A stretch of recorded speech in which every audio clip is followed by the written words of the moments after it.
muchas gracias, muchas gracias. Bueno, muchas gracias a todos. Hola, hola, buenas noches, bienvenidos al programa. Todavía soy Jaime Bailey. Llevo 54 años acostumbrándome a ser Jaime Bailey. No siempre estoy a gusto en la piel que habita el señor Jaime Bailey, pero es lo que soy. Y hoy es miércoles 9 de octubre. Estamos saliendo en directo, son las 9:00 de la noche aquí en Miami.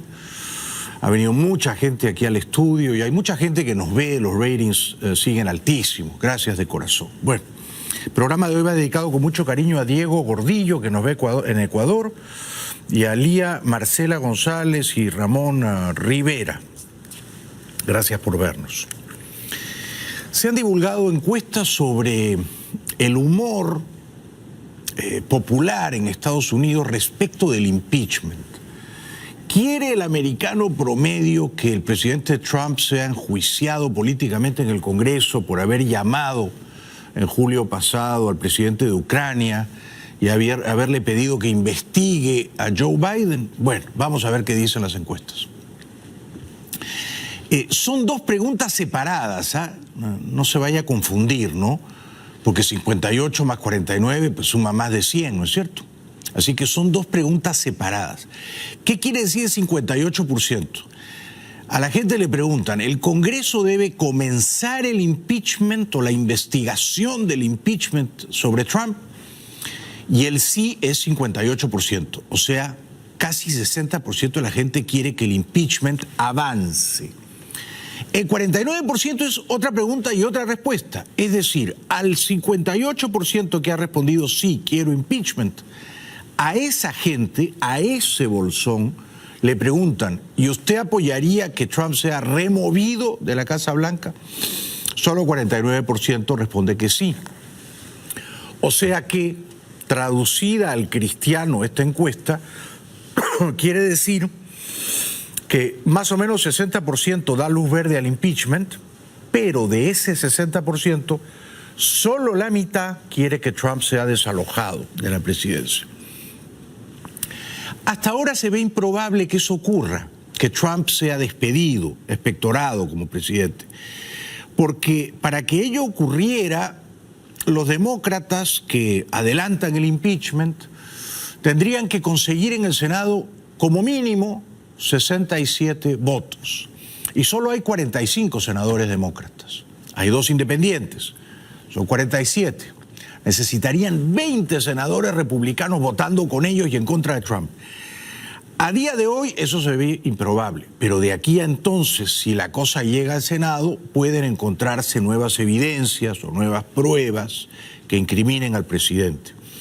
Esta otra encuesta básicamente ratifica lo anterior, pero quiero sumar los 2 dígitos, los 2 numeritos que están en la tercera y cuarta columnas. O sea, la gente que no quiere impeachment y que no quiere que avance la investigación es 6 más 38, o sea, 44%. 44% de los americanos, y no es poco, ven con absoluta hostilidad el impeachment. En otras palabras, 44% de los americanos quieren que Trump continúe siendo presidente. Incluso se podría interpretar libremente que ese 44% es probable que esté inclinado a votar por la reelección de Trump el próximo año. Esa es mi interpretación libre y un poco elástica de las encuestas. No son tan buenas para Trump, porque el 58% quiere impeachment, por lo menos que avance la investigación, a ver qué sale. No son tan malas tampoco, porque el 44% lo defiende. Dicho eso, Joe Biden, ¿le convenía a Biden todo este escándalo? Pues yo creo que sí, porque da la impresión de que Trump está preocupado, entre todos los precandidatos demócratas, particularmente por el señor Biden. Por eso llama al presidente de Ucrania y le pide que investiguen a Biden y a su hijo, por eso les pide a los chinos que investiguen a Biden y a su hijo. Da la impresión de que Trump está preocupado con Biden. Biden hoy le ha respondido con bastante severidad. Hasta hoy Biden no había dicho Trump merece ser enjuiciado políticamente, o sea, que proceda el impeachment y Trump merece ser despedido como presidente. No es poca cosa. Solo 3 presidentes en la historia de Estados Unidos han sido llevados a un impeachment. Solo 3. de los cuales uno, Nixon, tuvo que renunciar antes de que lo despidieran. Pero los otros dos, Andrew Johnson y Bill Clinton, sobrevivieron, fueron absueltos en el impeachment, cosa que le puede ocurrir a Trump. Bueno, muy bien. Entonces Biden pide que Trump sea despedido de la presidencia. We believe Americans should decide American elections, period. But Donald Trump will do anything to get reelected, including violating the most basic forms of democracy. It's stunning and it's dangerous because it directly threatens our democracy. This is not hyperbole. It's a fact. No president in American history has ever dared to engage in such unimaginable behavior. With his words and his actions. Por suerte, en este gran país, el presidente Trump, que detesta al Congreso, en el que no tiene mayoría, y que seguramente lo considera obstruccionista, no puede cerrarlo, como hizo el presidente peruano Vizcarra. Acá se entiende bien que el Congreso no está para confiar en el presidente. El Congreso ha sido diseñado para desconfiar del presidente. En el Perú, los partidarios de Vizcarra se quejan. Dicen, el gobierno no le dio la cuestión de confianza, no confió. Sí, pues, pero el Congreso no está para confiar. Al contrario, el buen Congreso está para desconfiar, para vigilar, para fiscalizar. Entonces, hace bien el Congreso de este país en desconfiar de Trump y en investigarlo. Biden considera que cada vez que Trump trata de defenderse, se hunde más en el fango y se incrimina solo. President Trump has indicted himself by obstructing justice, refusing to comply with the congressional inquiry. He's already convicted himself in full view of the world and the American people. Donald Trump has violated his oath of office, betrayed this nation, and committed impeachable acts. To preserve our Constitution, our democracy, our basic integrity, he should be impeached. That's not only because of what he's done. To answer whether he has committed acts of sufficient to warrant impeachment is obvious. No son palabras menores, lo acusa de haber traicionado a la nación, ¿no? ¿Por qué lo acusa de haber traicionado a la nación? Porque Trump está acusado de llamar a un jefe de Estado extranjero para que dañe la reputación de su principal adversario político en este momento, que es el señor Biden, que es el favorito para ganar la nominación demócrata. Entonces, ya lo hizo Trump en la campaña del 16, cuando les pedía a los rusos que publicaran los mails robados de la campaña de Hillary Clinton. O sea, también pedía a una potencia extranjera que lo ayudara en sus riñas políticas internas con la señora Clinton. Biden dice también, Trump cree que se va a salir con la suya una vez más, pero esta vez no se saldrá con la suya. He believes if he does something, it's legal, period.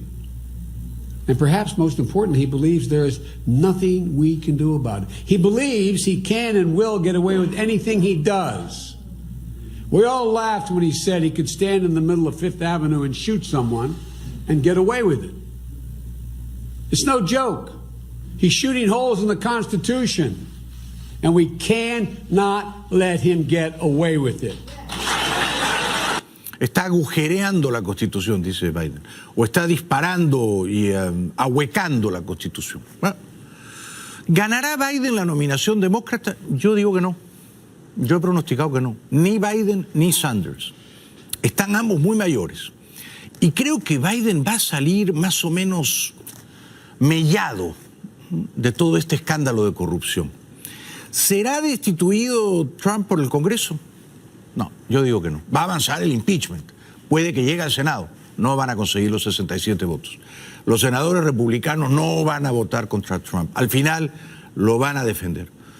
Ahora, yo no soy Walter Mercado, ¿no? Yo no soy vidente, brujo ni pitonizo. Es mi corazonada únicamente. Esto es lo que responde Trump a Biden hoy, miércoles 9. Well, he's falling like a rock. We have him on tape with corruption. I mean, he's getting the prosecutor for, I guess, John, it was $2 billion, saying we're not going to give you the $2 billion or whatever the amount was unless you get rid of this prosecutor. And then he goes, lo and behold, the prosecutor was gone. And that was the prosecutor. Excuse me, John? 1.2 billion, not a lot of money. And then his son takes out 1.5 billion from China. And by the way, the 50,000 a month that he was getting from Ukraine looks like it's 168,000 split among him and somebody else, his friend. And also there's a payment of about $3 million to his son. His son just got thrown out of the Navy. Bueno, veremos cómo evoluciona esta trama fascinante. En el Perú, el presidente Vizcarra, y subrayo, no lo estoy llamando dictador, no todavía, lo estoy llamando presidente, o demócrata impaciente, o demócrata autoritario, o demócrata torpe, que no supo cohabitar con un Congreso hostil, manifiestamente hostil. Pero el Congreso no tiene que ser amigable al presidente. El presidente Vizcarra pidió respeto a las instituciones. Bueno, ojalá él hubiera respetado al Congreso, que es una institución capital de la democracia. No la respetó, se apuró, se atropelló por cerrar esa institución. Pudo haberle consultado al Tribunal Constitucional antes, ¿no? Si había, como hay, una gran controversia entre los juristas peruanos sobre si el texto constitucional autorizaba en esa determinada circunstancia a clausurar el Parlamento peruano. Ahora, el señor Vizcarra dice: hemos entrado en una nueva etapa y debemos evitar la polarización. Pero al cerrar el Congreso, él, de facto, ha espoleado la polarización, ha agitado los extremismos. Hace 2 semanas no había nadie en el mundo que dijera que Vizcarra era un dictador. Y ahora el 20% de los peruanos dice que sí, y el Wall Street Journal dice que sí es un dictador. A eso le llamo yo polarización. El Perú está iniciando una nueva etapa donde deben prevalecer el respeto a las instituciones, el diálogo, la transparencia y el bienestar general. Tenemos que dejar atrás la polarización y la obstrucción, que solo traen atraso y subdesarrollo. Bueno, si él cree en el diálogo, debió seguir dialogando con el Congreso y no a precipitarse a cerrarlo. Y si él está a favor de evitar la polarización, o sea, de evitar los extremos que tensan la vida republicana, que confrontan a un bando con el otro, debió entender que ese Congreso, por muy antipático e impopular que fuese, había sido elegido por el pueblo. Y que ese Congreso, aunque el señor Vargas Llosa diga que estaba integrado por pillos, forajidos, semianalfabetos, era legítimamente elegido por los ciudadanos del Perú. Ahora el señor Vizcarra les pide a los agentes del orden, a los militares, a los policías, que combatan la pobreza. Los efectivos del orden saben que la defensa de la patria también significa hoy luchar contra la pobreza, la desigualdad, la corrupción, la trata de personas y otros flagelos que afectan la vida de nuestros ciudadanos. Pero el flagelo con el que él ha azotado al Perú o al Congreso legítimo opositor peruano es el flagelo del caudillismo y del autoritarismo, el flagelo de la intolerancia y del populismo. Me lo pide el pueblo no se equivoca, vamos a cerrar el Congreso, porque son todos unos pillarajos, una cueva de ladrones, un nido de víbora, vamos a fumigar a esas alimañas, ¿ah? ¡Qué bien! Entonces se lo pide el pueblo y él lo hace, complace, halaga a las multitudes enardecidas. Eso no es sabio, eso no es sabio. Aun si la Constitución le facultaba cerrar el Congreso en esa determinada circunstancia, no era políticamente sabio cerrarlo, no lo era, y ha cometido un error. Dicho esto, los partidos políticos que han perdido representación mayoritaria en el Congreso peruano, que se oponían a su clausura, el partido de la señora Fujimori, que se dividió, el partido, mi honda preocupación por lo que está ocurriendo en Ecuador, no sin antes saludar a Hugo y a Paulina, que han venido desde Pittsburgh, en Pennsylvania, que son ambos ecuatorianos y que ven el programa allá. También quiero saludar a Alejandra y a Gabriel, que han venido desde Salt Lake City, en Utah. Gracias, y a 3 encantadoras jóvenes colombianas. 3 encantadoras, amantes todas de Maluma.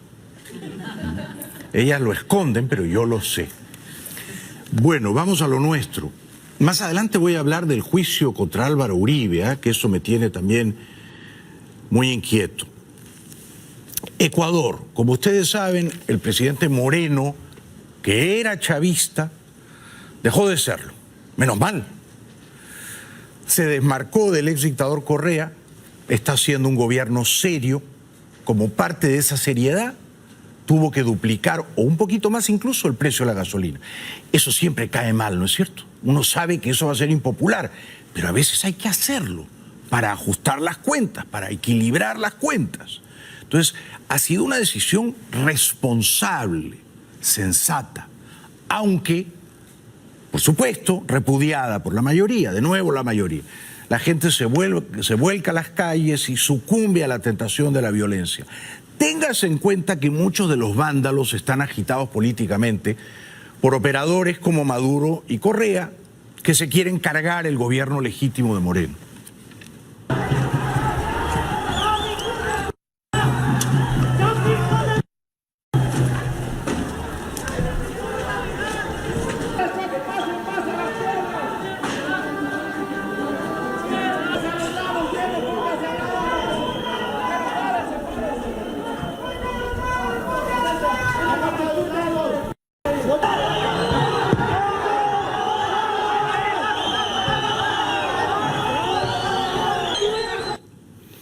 A diferencia de Venezuela, donde la gente se vuelca o se volcaba a las calles para combatir a una dictadura, en Ecuador estos manifestantes, con buenas razones o sin ellas, están combatiendo a una democracia legítima y están pidiendo la caída de una democracia. O sea que hay una gran diferencia entre una cosa y la otra, una gran diferencia. En Ecuador tiene que prevalecer el imperio de la ley, por lo tanto, el señor Moreno tiene que hacerse respetar. El periodista argentino de mucho prestigio, Nelson Castro, registró estas imágenes en Quito. Bueno, con las máscaras, sí, ustedes lo ven, ¿no? Estamos tratando de avanzar con mucho cuidado. Este es uno de los lugares. Acá es donde ustedes veían uno de los fuegos. Seguimos avanzando hacia uno de los centros. Ustedes ven la humareda, allá adentro, producto de algunos de los gases lacrimógenos que se han lanzado, ¿sí? Y escuchan ustedes algunos disparos, ¿eh? Esto es parte del casco histórico, ¿correcto? Bueno, quemar un neumático siempre es más fácil que pensar, ¿no? Arrojar una piedra siempre es más fácil que pensar, ¿no? Pensar es un oficio relativamente infrecuente entre los que son propensos naturalmente a la violencia, ¿no? Pensar es un acto que casi se opone a la violencia, ¿no? El que piensa refrena su instinto violento, ¿no? Y trata de entender al otro. Entonces, no es que el presidente ecuatoriano sea un sádico que quiere torturar a los pobres de su país. Al contrario, los quiere ayudar. Pero ha tenido que tomar esta decisión porque Correa fue un demagogo y le dejó esta bomba de tiempo. La prensa internacional informa de que las protestas no ceden. Las protestas no ceden en Ecuador. Para el miércoles está convocada una gran movilización social de sindicatos indígenas e inconformes. Los manifestantes exigen que el presidente Lenín Moreno dé marcha atrás en su decisión de eliminar los subsidios, que provocó un aumento de hasta 123% en el precio de los combustibles.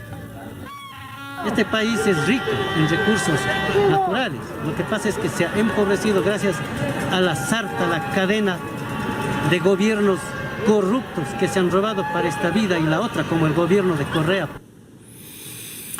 Bueno, es una película que hemos visto muchas veces, ¿no? Y los actores simplemente cambian, pero el guión es el mismo. Más imágenes de la violencia en Ecuador, principalmente en Quito. Entiendo que a esta hora de la noche Moreno ha regresado ya a Quito y ofrece dialogar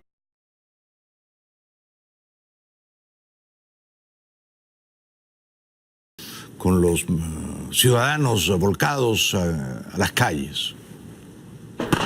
Desde hace unas semanas se registran protestas en la capital, con fuertes enfrentamientos entre manifestantes y policías.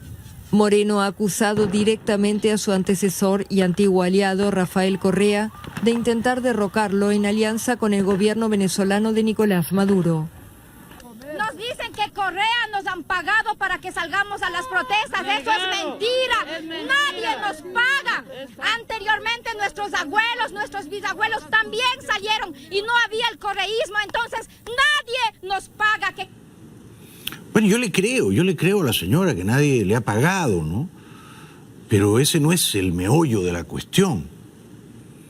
El corazón del conflicto es, ¿hizo bien o hizo mal Moreno en sincerar el precio de la gasolina? Hizo bien. En el largo plazo, si es un estadista, es lo que le conviene al Ecuador. No conviene incendiar al país como hacen todos estos muchachos arrojados a las calles. Anoche se decretó el toque de queda en todos los lugares cercanos a edificios públicos porque la turbamulta asaltó el Congreso. Toque de queda nocturno en los edificios públicos de Ecuador. El presidente Lenín Moreno ordenó el martes restringir el tránsito en las sedes de instituciones públicas ante las protestas sociales desatadas por el alza de los precios de combustibles que acechan al Congreso y la Casa de Gobierno. Un centenar de indígenas y campesinos rompieron los cercos de seguridad en la sede del Legislativo y minutos después fueron evacuados por policías y militares. Los parlamentarios habían suspendido más temprano sus actividades. Yo creo que el objetivo de todos es que se deroguen esas medidas económicas que ha tenido el gobierno. Si no fuera por los compañeros indígenas, si no fuera por nuestros compañeros ancestros, esto estuviera como que no ha pasado nada. Bueno, esto es un malentendido peligroso, ¿eh? Un individuo, si es indígena, no tiene derechos superiores sobre otro individuo que no es indígena. Todos los ciudadanos, independientemente de su condición étnica o racial o de sus orígenes, tienen los mismos derechos y son iguales ante la ley. Entonces no pueden los grupos indígenas decir, nosotros queremos que el presidente no gobierne, el presidente no tome las medidas económicas que él cree que hay que tomar. No, nosotros gobernamos desde las calles. ¿Por qué? Porque somos indígenas. Y como somos indígenas, hacemos lo que se nos sale del forro. No por ser indígena eres un ciudadano superior o elevado, tampoco inferior o menoscabado. Eres un ciudadano más, Te tienes que atener a la ley, ¿no? En este sentido, claro, la televisión europea ve como una cosa estrafalaria o pintoresca, ¿no? Dice, bueno, son los indios que han salido de sus tribus, de sus bosques, de sus cuevas, emplumados, con lanzas venenosas. Y entonces se quieren cargar a un gobierno capitalista, que no tiene alma, que es insensible. Cuidado con esos malentendidos, ¿no? Porque ayer las masas oliviantadas, reñidas con el imperio de la ley, que no tienen muchos escrúpulos con esto de la democracia ni nada, asaltaron el Congreso, se metieron al Congreso. Al otro lado de la reja está la Asamblea Nacional de Ecuador, en la capital, Quito. El pueblo hace ya una semana que está en pie de lucha contra las medidas austeras del gobierno para hacer frente a un préstamo del Fondo Monetario Internacional de 4,2 mil millones de dólares.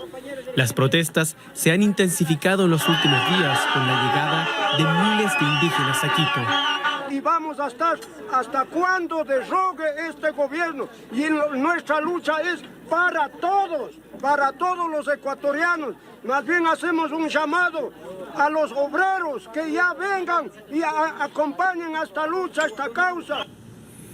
A mí me da la impresión, salvando las diferencias, que el pueblo que se quiere cargar la democracia impopular en Ecuador se parece bastante al pueblo que se quería cargar y se cargó al Congreso impopular en Perú. Me parece que hay cierto parentesco, ¿no? En el Perú el Congreso era masivamente repudiado, los congresistas tenían fama de ser, como dice Vargas Llosa, semianalfabetos, pillos, forajidos, lo cerraron. En Ecuador el presidente ahora es odiado, impopular, porque subió el precio de la gasolina y también lo quieren guillotinar, lo quieren decapitar. Uno no puede dejar que el populismo, que las calles que no piensan, que las calles enardecidas, obnubiladas, enceguecidas por el instinto de venganza, uno no puede permitir que eso gobierne un país. Entonces, el señor Moreno no debe renunciar y no debe rendirse ante la prepotencia moral de la mayoría equivocada. Asalto al Parlamento y toque de queda en Ecuador. Cientos de manifestantes irrumpieron este martes en la sede de la Asamblea Nacional, aunque la policía consiguió expulsarlos poco después. Tras imponer el estado de excepción la semana pasada, el gobierno ha decretado ahora el toque de queda a partir de las 8 de la noche alrededor de los edificios gubernamentales.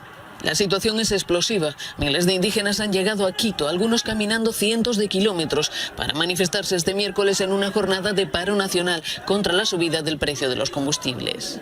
Aquí venimos por pueblos, porque subió el combustible. Para nosotros no le conviene eso. Bueno, yo veo la verdad con profunda tristeza todo esto, ¿no? Porque me parece que demuestra que en nuestros países la democracia no es una cultura arraigada, ¿no? Es todavía una idea exótica. Y las grandes mayorías no quieren democracia o no saben lo que es la democracia o se la llevan de encuentro y la atropellan alegremente, ¿no? Bueno, dicho esto, desde su cómodo y dorado exilio en Bruselas, el ex dictador ecuatoriano dice que no está conspirando para tumbar a Moreno. Por supuesto, miente. Si es necesario que sea candidato, lo seré. A mí me inhabilitaron, entre comillas, para ser presidente, porque todo fue ilegal, todo fue inconstitucional. Pero de vicepresidente para abajo, yo no tengo ningún problema para participar. Van a crear esos problemas. Van a buscar cómo impedir mi participación porque saben que lo derrotamos en las urnas. Él habla como lloriqueando, ¿han visto? Habla como quejándose, en tono plañidero. Ahora, es probable que en unas próximas elecciones, es probable, el señor Correa le gane al representante del partido de Moreno. Sí, que es probable, claro. Las mismas masas que no están muy familiarizadas con las reglas y los hábitos de la democracia, podrían votar por un tiranuelo bananero como él. ¿Cómo no?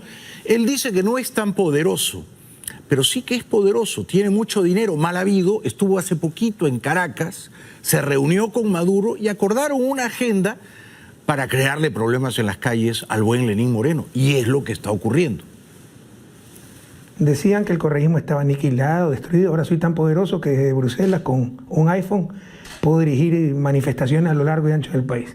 Están mintiendo, como han mentido estos 2 años y medio. La verdad es que existe un gran descontento generalizado.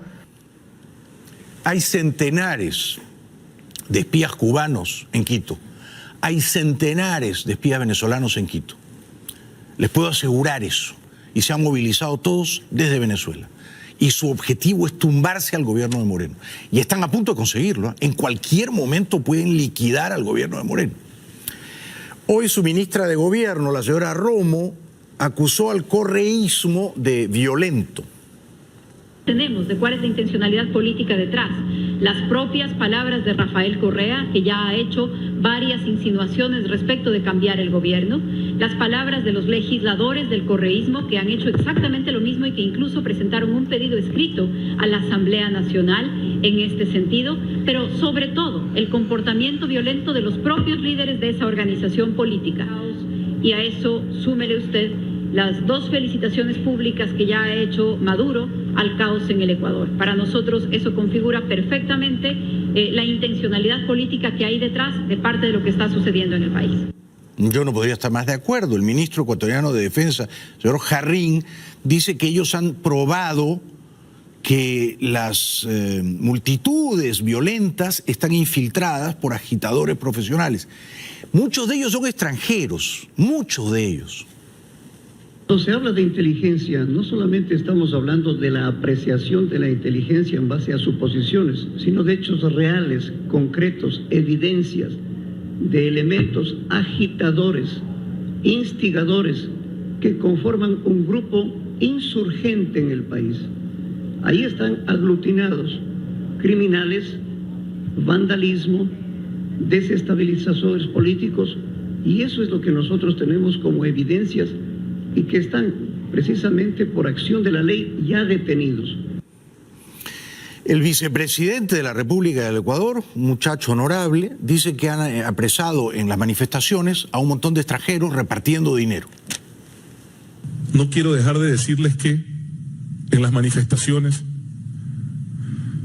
infiltrados seguramente, hemos apresado a un número importante de ciudadanos extranjeros. Ciudadanos extranjeros que en sus testimonios declaran cómo están recibiendo dinero entre 40 y 50 dólares por asistir a estas manifestaciones. La inteligencia está haciendo su trabajo y vamos a llegar con los responsables. A muchos ya los tenemos identificados, a otros ya los tenemos apresados. ¿De dónde sale ese dinero? Ese dinero sale de los aliados del ex dictador Correa. Todos ellos robaron a escala industrial los 10 años que Correa gobernó despóticamente el Ecuador. Odebrecht pagó sobornos millonarios y solo ha ido preso Jorge Glass. Entonces los aliados y operadores políticos de Correa reparten ese dinero. No digo que viene de Venezuela porque ya Maduro tiene una caja chica que se ha secado, pero viene de las cuevas donde ha escondido su dinero el ex dictador Correa. Este es Lenín Moreno. Venimos dialogando desde hace muchísimo tiempo. Lastimosamente ha habido escasa seriedad que nos hace presumir que a lo mejor la intención no es precisamente esa, que la intención, como parece que se evidencia, es definitivamente desestabilizar el gobierno democráticamente y legalmente constituido. Claro que quieren eso, quieren tumbarse al gobierno, no cabe duda. ¿Para qué? Para que de ese caos surja como nuevo dictador suelo Correa. Este otro también es Moreno, en medio de la crisis.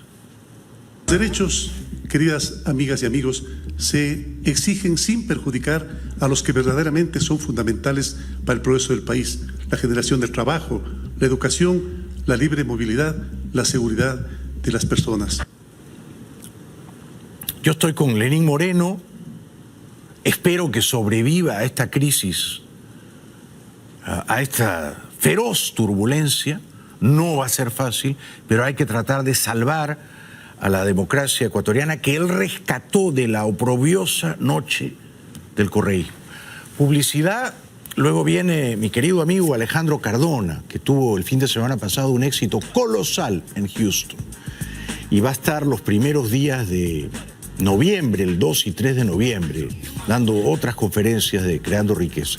Ahora los dejo con el profesor Eliseo Justiniani, de Justin Language, que lleva 35 años educando a la comunidad hispana. Adelante, querido profesor Justiniani. Me alegro mucho de que venga esta noche al programa después de un éxito formidable en Houston el fin de semana. Mi querido amigo Alejandro Cardona, creador del seminario Creando Riqueza. Un aplauso para él, por favor. Gracias. Muchas gracias, querido Jaime. Bienvenido. Muchas gracias. ¿Cómo te fue en Houston? Extraordinario. El cariño de las personas fue muy lindo todo. Muchas personas de México que viajaron de México al evento. ¡Qué bueno! Pero también muchos venezolanos, colombianos, de toda Latinoamérica, Centroamérica. ¿Se llenó? Se llenó, impresionante. Nos acompañaron también desde 28 países diferentes a través de O sea, no toda la gente que va a tu seminario vive en esa ciudad. Hay un montón de gente que viaja para ir. Viajan desde Europa, desde Inglaterra, desde Alemania. Impresionante. Australia, Impresionante. Alaska. Sí, señor. Sí, gracias a YouTube también, ¿no? A YouTube, claro, se enteran de ti del seminario viendo tu programa Sí, o señor. este programa. Sí, ¿no? señor, así es. Sí. Así es.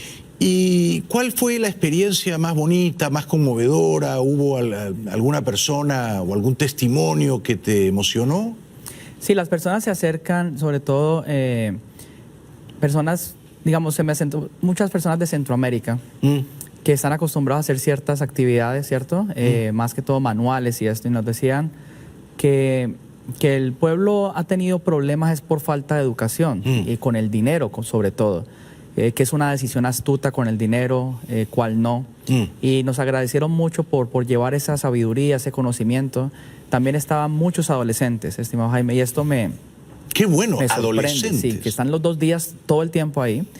Y yo les decía a los jóvenes que ellos son ahora la clave para que nuestra cultura cambie. Es decir, porque ellos tienen que entrar en la parte tecnológica también y ayudar a los hogares, a sus padres, a vender en Internet, por ejemplo. A conocer estas herramientas, a escribir, a tantas cosas bonitas que hay por hacer, y para que nuestra cultura, también el mercado de valores sea parte de nuestra cultura. Tú ves, por ejemplo, que En inglés hay muchos programas de stocks y es normal verlo hasta en los aviones, pero en nuestra cultura no es tan común. Por ejemplo, un programa como el que yo tengo, que es de esto, de acciones y hablar de esas cosas, hay que involucrar eso en las culturas, porque las culturas más prósperas lo tienen incluido dentro de sus costumbres, ¿no? Sí, eso es correcto. En nuestra cultura hispana, así es. El tema de las finanzas, de cómo invertir en la bolsa, en realidad mucho no te lo enseñan, ¿no es cierto? Porque no lo ves en tu familia o muy raramente lo ves. Y tampoco en el colegio. En el colegio te enseñan un montón de cosas, pero no te enseñan cómo ser rico. Exactamente, no te enseñan cómo manejar el dinero. Y lo que yo pude ver en mis 10 o 12 años de universidad, pues la verdad no recuerdo mucho algo práctico que yo diga, wow, valió la pena la clase, ¿no? Cierto. Sino que son muchos temas muy complicados. Bueno, te enseñan el nombre de un río o de un nevado, ¿no? De un héroe militar o a la fecha de una guerra, todo eso ahora está en Wikipedia. Exacto, sí. ¿No? Sí. Te enseñan operaciones aritméticas, sumar, restar, multiplicar.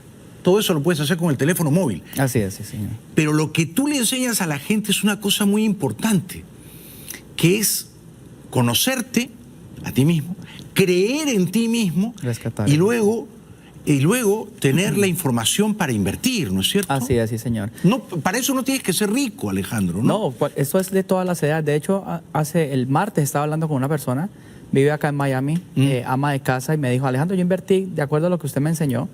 Hice mis análisis, una persona mayor de 60 años. Invertí $122, me dice. Y a los 2 días logré tener 1,000 algo, o sea, 1,100. Extraordinario. Una persona que ni siquiera tenía un contacto con el computador, que de pronto no sabe inglés. Y hacer esto es casi que imposible, ¿cierto? Claro. A menos de que sea entrenado. Exacto. Y esta persona ha sido entrenado, ya tiene toda la mentalidad, todo el mindset, todo el análisis gráfico que tiene que tener, y lo logró. Entonces le mostraba a los incrédulos de su familia. Sí. Y pues con razón, no culpo a nadie, pero ella decía, mire que esto es cierto. Pero logró. Multiplicó por 10 o poco menos el capital inicial. Con una suma pequeña, haciéndolo responsable, estudiando poco a poco. Entonces es muy bonito, estimado Jaime, que nuestro pueblo latino, por primera vez, después de años de sometimientos y esto, de hacer cosas que de pronto nadie quiere hacer, puedan decir, yo logré esto. Yo invertí, yo logré, yo estudié, me costó trabajo de pronto, pero lo logré. Entonces ese sabor del éxito, ese cambio cultural. Es un cambio cultural. Que de pronto ya no hay tiempo para estar peleando ni nada de estas cosas. Pues digo entre nosotros, sino que podemos estudiar y hacer algo juntos. Es algo que está cambiando, pienso que nuestra cultura acá en los Estados Unidos y en todo el mundo también. Hay que enfocarse. Hay que usar las energías que uno tiene, no en quejarse o en lamentarse o en criticar a otra gente o en envidiar a otra gente. Hay que usar esas energías para cambiar tu vida. Sí, hacer lo que uno puede hacer, ¿no? Lo humanamente posible. Pero estas herramientas son muy exitosas. Recibimos testimonios todos los días de personas de todas las edades. Estoy muy feliz por lo que está pasando con nuestros adolescentes. Tú sabes que difícilmente se quedan en un lugar y esto una hora. Ahora conmigo se quedan 10 horas, 2 días. Y no se quieren ir. O sea, ven la esperanza, ven el propósito. Qué bueno, te felicito. Ven también que para salir adelante no tenemos que ver esos ejemplos violentos ni nada de estas cosas, sino que yo le digo a los adolescentes, lo dije en mi programa hoy, si ustedes estudian, si se enfocan, si le dicen no al alcohol, a todas estas cosas que los pueden distraer, y ustedes pueden ser una parte importante de su familia, son cosas que realmente tenemos que luchar por y eso. Y romper el círculo vicioso, Es un círculo vicioso. La pobreza es un círculo vicioso que se transmite de una generación a otra, ¿no? Así como la riqueza también. Exacto, que es un círculo virtuoso. Pero el círculo vicioso de la pobreza generalmente además acarrea hábitos autodestructivos. Gente que no siente que ha nacido para ser feliz o para tener dinero. Gente que siente que no se lo merece. Así es, sí, señor. Que no confía en ella. Así es. Yo a veces pienso que el dinero es como los aviones, mira. Tú dices, a mí me encantaría aprender a pilotear un avión, pero yo no puedo. Es mucho para mí, no me atrevo. A lo mejor sí puedes. Claro que sí. A lo mejor sí puedes, solo tienes que entrenarte. Pero si eres una persona razonablemente inteligente y equilibrada, sigues un curso, un entrenamiento de 1 año, de 2 años, y a lo mejor puedes pilotear un avión. Sí, claro. Lo mismo es con la bolsa. No, yo no he nacido para invertir en la bolsa. No, a lo mejor sí puedes. pero tienes que entrenarte. Y eso es lo que te ofrece Alejandro. Es un entrenamiento corto e intensivo, ¿no? Así es, sí, señor. Y también ha sido el mercado de valores ha sido un tabú, como un misterio por muchos años. Y yo, pues, dentro de mis ensayos y errores, pude descifrar algo que funciona. O sea, un modelo que funciona. Un modelo, exacto. Sí, que has patentado, además, ¿no? Así es, lo he registrado, tiene marcas, tiene derechos de autor y todo esto. Y la gente lo ha visto como algo propio, como algo que es latino, que estamos creciendo, todo lo están haciendo en orden. El pueblo latino, estimado Jaime, nosotros tenemos una percepción, pero la mayoría de la gente es buena y es honesta. Es una minoría, pues, los que no, pero nosotros los latinos somos muy inteligentes. Ya lo creo, ya lo creo. Podemos hacer cosas mucho mayores que de pronto otras culturas si nos organizamos y nos entrenamos. O sea que van muchos adolescentes y se quedan los 2 días, pero también van personas de 60 o 70 años, ¿no? De 80, de 85. O sea, con esas personas, Alejandro, no te lo tengo que decir, hay que tener un especial cariño, ¿no? Por supuesto, pero ellos son muy disciplinados y muy inteligentes, porque es que es injusto que una persona, porque tiene 70, 75 años, ya como que está aparte y esto, y resulta que no, que en el mercado de valores es como un juego distinto donde la edad no es una variable. Exacto. En el mercado de empleo nadie te va a contratar si tienes 75 años, pero en el mercado de valores no te preguntan tu edad antes de comprar una acción, ¿no? O sea, puedes tener 93 años. Y lo puedes hacer. Y si tienes los $100, compras la acción. Así es, sí, claro. señor. No hay excepciones ni barreras de entrada, digamos. No te preguntan además si sabes hablar inglés, si fuiste a la universidad o si alguna vez te pasaste una luz roja. Es muy básico y allá en estos entrenamientos logramos llegar a eso y la gente entiende y es algo muy bonito lo que está ocurriendo. Y se van contentos y vuelven, ¿no? Vuelven a ti, ¿no? Sí, ellos están en contacto, estamos siempre apoyando. En el programa también comparto de cosas como lo que ocurrió hoy, por ejemplo, la reunión de la FED, todo este tipo de cosas que no es solamente siempre ganar, sino también no perder. Sí. Es decir, hay momentos en que, por ejemplo, esta semana ha sido un poquito de esperar en el mercado. No ha sido buena. Pero un buen inversionista sabe cuándo entrar y cuándo no. Sí. Y entonces ese tipo de cosas es lo que hace la diferencia. Un buen inversionista tiene que ser paciente a veces, ¿no? Así es, bastante. O sea, y no puede esperar ganar todos los días, sino tener un buen promedio mensual, ¿no? Exactamente. Sí, esto es un poco lo que tú enseñas. Sí, yo enseño un método que es bien importante. Buscar un promedio mensual. No vas a meter todos los penales, pero si metes 8 de 10, sales ganando. Así es, sí, señor. Por otro lado, si bien el mercado es impredecible o volátil, lo que tú has logrado es encontrarle una cierta racionalidad, ¿no? Sí, lo bueno es que se puede predecir, de alguna forma. O sea, y hacer eso, de la mayoría de las veces que tú mencionas, se puede hacer y se puede salir muy bien. Después tengo que mostrarte algunas cosas, pero es bien importante que nos acostumbremos a ganar también, ¿no? Sí. El hábito de ganar. Y el hábito de ganar se crea ganando. Pero antes de empezar a ganar hay que ser entrenado. Exacto, hay que aprender. Para que las probabilidades estén a tu favor. Exacto. Sí, que es lo que Alejandro Cardona les enseña. Es solo un fin de semana. Ahora, el próximo fin de semana va a ser la 3ª semana de octubre en Fort Lauderdale, ¿no? Sí, vamos a estar, querido Jaime, el 19 y 20 de octubre en Fort Lauderdale. Pueden llamar ahora en el teléfono que va a salir ahora en pantalla. Aprovechen, estamos a semana y media, eso se va a llenar. Ahora tenemos personas esperando en la página seminariocreandoriqueza.com, también están todos los teléfonos, si pueden colocar el flyer también.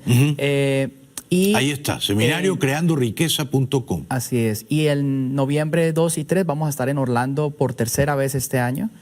Y ya el próximo sí vamos a irnos a la otra costa. Buenísimo, a Los Ángeles, a California, buenísimo. De pronto nos acompañas, ¿no? Me encantaría, hombre, a mi mujer más, a mi mujer le fascina Los Ángeles. Entonces, 19 y 20 de octubre, en semana y media en Fort Lauderdale, entren a la página web de Alejandro y 2-3 de noviembre en Orlando. Así es. Tenemos un teléfono que es el 855-289-6285, call center que pueden llamar ahora, los están esperando porque ya de Fort Lauderdale está casi lleno y en Orlando pues también está. Perfecto. Dilo de nuevo y despacito. 855-289-6285 o en la página web seminariocreandoriqueza.com. Exacto, ahí están todos los teléfonos, sí señor. Te agradezco y te felicito, te queremos mucho por la gran contribución que haces a los hispanos de este país, te queremos mucho. Un aplauso para Alejandro Cardona, gracias. Regresamos después de la pausa con todo lo último de Colombia, ahora opción al consumidor. En Colombia La izquierda está feliz porque los terroristas fueron al Congreso y ahora quieren meter en la cárcel al expresidente Uribe.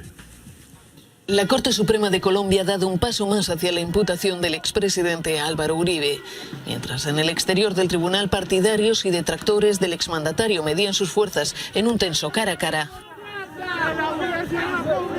En el interior, el actual senador era vinculado formalmente en un proceso por presunto fraude procesal y soborno de testigos.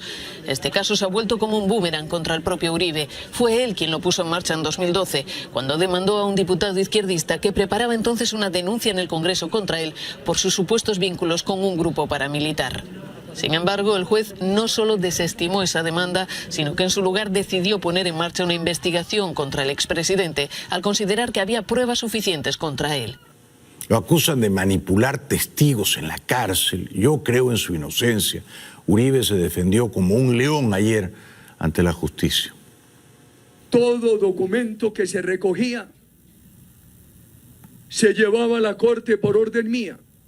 Mi única obsesión era la verdad. Cuánto me duele que me llamen a una indagatoria acusándome de que yo lo que quería con esas pruebas que enviaba a la corte era inducir a la corte a un error y que era un fraude procesal. Hombre, por favor, por favor. Bueno, estuvo 7 horas siendo interrogado ayer. Respondió 280 preguntas y cuando salió dijo que él solo había mandado a su abogado Cadena a buscar la verdad. Que yo no me invento ir a buscar un testigo al otro. Envío a alguien, es a corroborar información. Por eso surtió lo de Juan Carlos Sierra. Y allá fue el abogado Diego Cadena. Y finalmente Juan Carlos Sierra dio una declaración que reposa en la corte a una investigadora de los Estados Unidos a quien contratamos para ese efecto, la señora Lisi, ex CIA, y esa declaración se allegó a la corte, pero la corte no le tomó declaración. Dijo también el gran Álvaro Uribe que siempre ha perseguido insobornablemente la verdad.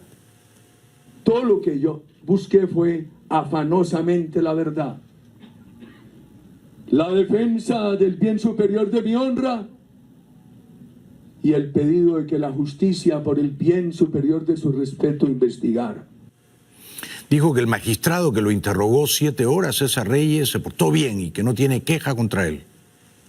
El señor magistrado que condujo hoy la indagatoria, que me indagatorió, procedió en el cumplimiento de su deber. No tengo queja y creo que él debió percibir mi respeto a la justicia y mi afán por la verdad.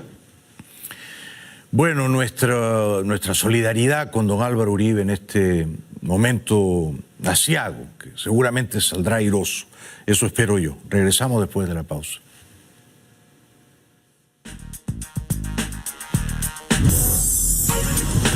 Bueno, después de interrogarlo severamente ayer, la justicia colombiana avanza sobre Álvaro Uribe. Al concluir la indagatoria, el senador Álvaro Uribe Vélez quedó formalmente vinculado al proceso que adelanta la Sala de Instrucción de la Corte Suprema de Justicia por los delitos de fraude procesal y soborno en concurso homogéneo y sucesivo. Esto lo que quiere decir es que la Corte oficializa los delitos investigados para proceder a definir su situación jurídica. Y en un comunicado, el alto tribunal se refirió a las manifestaciones a favor y en contra sobre el proceso que se le sigue al senador Uribe, advirtiendo que la respeta, pero dejando en claro que no va a ceder ante ninguna presión para la decisión que va a tomar en este caso. No ayuda mucho que el abogado o uno de los abogados de don Álvaro Uribe, Diego Cadena, diga que es abogado de día y abogánster de noche. Juan Guillermo Monsalve nació en Yarumal, Antioquia en 1978. Diego Javier Cadena en Tuluá Valle en 1982. El primero es un confeso paramilitar condenado por la justicia. El segundo, un abogado que protagoniza titulares y en las llamadas privadas se autodenomina abogánster. Yo tengo varias profesiones, de día abogado, de noche abogánster. Un día a la semana, 2 días a la semana agrónomo. ¿De noche qué? Abogánster. Sus destinos se cruzaron por cuenta del expediente más sonado de Colombia en décadas, el caso de Álvaro Uribe. Monsalve es testigo estelar en el proceso. Cadena, en la otra orilla, representa al exmandatario. Y aunque sus actuaciones están bajo sospecha por presunta manipulación de testigos, empezando por el propio Monsalve, por supuesto, Cadena jura que es inocente y honorable. Pero ¿cómo va a bromear y decir que es abogánster? Esto no ayuda, ¿no? El senador de la izquierda, el señor Cepeda, dice que Uribe mintió ayer. Anoche escuchamos por más de 1 hora y media una larga intervención del expresidente y senador Uribe, refiriéndose de manera puntual y directa a cada uno de los asuntos que hacen parte de este proceso, del expediente, y además a preguntas concretas que le hizo el magistrado instructor y a las respuestas que él dio. Así que si eso no es violar la reserva sumarial, pues lo que uno se pregunta es ¿qué es entonces? Por suerte, afuera del Palacio de Justicia había una monja, y la monja era, Dios la bendiga, uribista.